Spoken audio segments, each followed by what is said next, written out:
This old man saved my life and that of hundreds of others in the Second World War.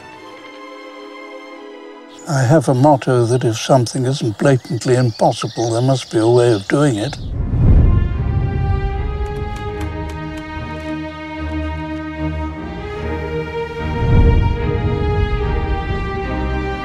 I saw those people who were in difficulty, in danger, people on Hitler's blacklist. It all happened so suddenly. My mother took us 4 children. We just ran for our lives. We tried to get to America. We tried to get to England.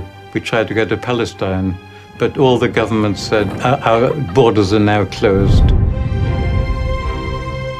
And there was no way out.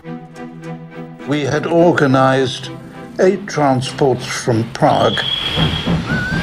There were thousands of children on the lists who wanted to get out.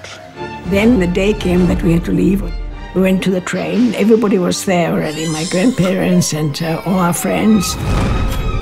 The last thing my dad said to me was, I should be his brave, cheerful little girl.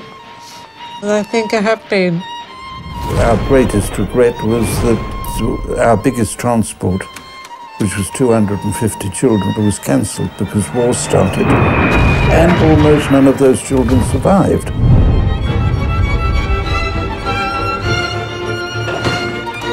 My family, none of these people survived.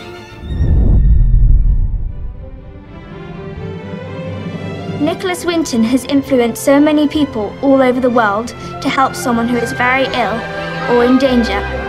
I never thought what I did 70 years ago was going to have such a big impact as apparently it has. And if it has now got a story which helps people to live for the future, well, that will be an added bonus.